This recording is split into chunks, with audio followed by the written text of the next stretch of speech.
around the ownership of water and around how this decision came to be here, and our continued support for the bill is not guaranteed beyond the committee until we go through that process. I call Holly Walker.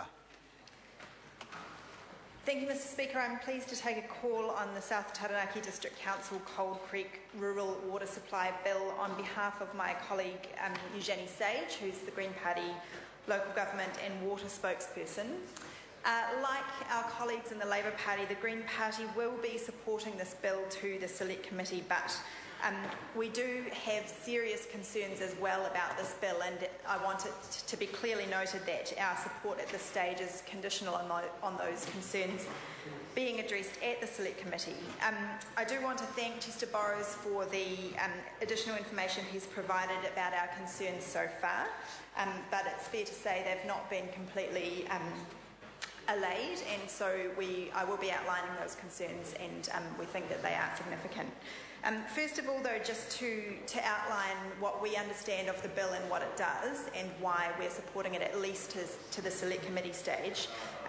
As we've heard, the bill would allow the South Taranaki District Council to transfer ownership of a small-scale water supply scheme to the rural community which uses it. This is about 400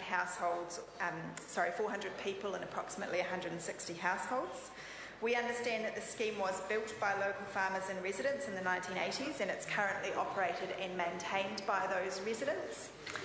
It was funded by a 50% subsidy from the Ministry of Works, partly by users and partly by bridging finance and loans from the former Egmont County Council. And this financial support was conditional on the scheme being vested in the local authority. So following amalgamation, it's now vested in the South Taranaki District Council. We understand that it's been mooted since the late 1990s to vest the scheme in its users, and that this bill finally advances that. And so we're prepared to support this conditionally to the Select Committee because we do see some logic. However, we do have significant areas of concern which I'll now outline. Fundamentally and first and foremost, as we've heard from some of our colleagues, water is vital, and public ownership of water is crucial, and any moves that erode that concept are very concerning. And I think it's quite a little bit flippant of my colleague Mr Ockenvold to dismiss concerns about ownership of water as paranoia. It is actually something that's fundamental to the concerns of many people and which should be taken seriously. We also are concerned that the Local Government Act 2002 explicitly prevents local councils from disposing of water infrastructure, and we think that there's a good reason for that. Now, it may be that on balance this case is a worthy exception, but we think the bar should be set very high for that, and we are concerned and interested to see at the Select Committee stage that significant scrutiny is put on the exact reasons why an exception needs to be made to that important principle in this case. We do see a risk of the bill creating a precedent for other water infrastructure to be sold or transferred into private ownership, and that's a significant area of concern for the Green Party, and we don't want this bill to create precedent for more privatisation or vesting of water infrastructure.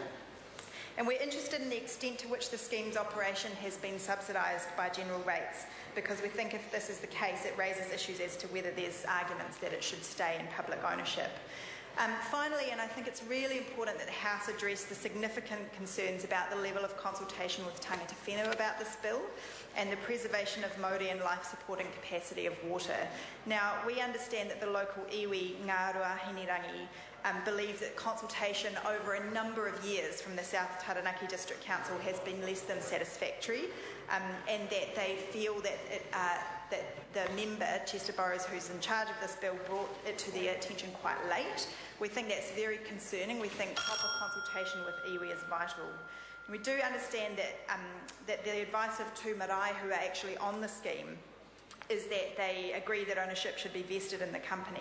But if this isn't supported by the wider iwi, and if it creates significant new grievance, then the Green Party will be unable to support this bill beyond the Select Committee stage. We hope that these tangata whenua concerns will also be explored at the Select Committee, because if it does transpire that significant new grievance is created, we will withdraw our support for this bill at future stages. So at this stage, Mr Speaker, The Green Party supports this bill to select committee. We thank the member for his work, but we want our significant concerns to be noted. Cool. Andrew Williams.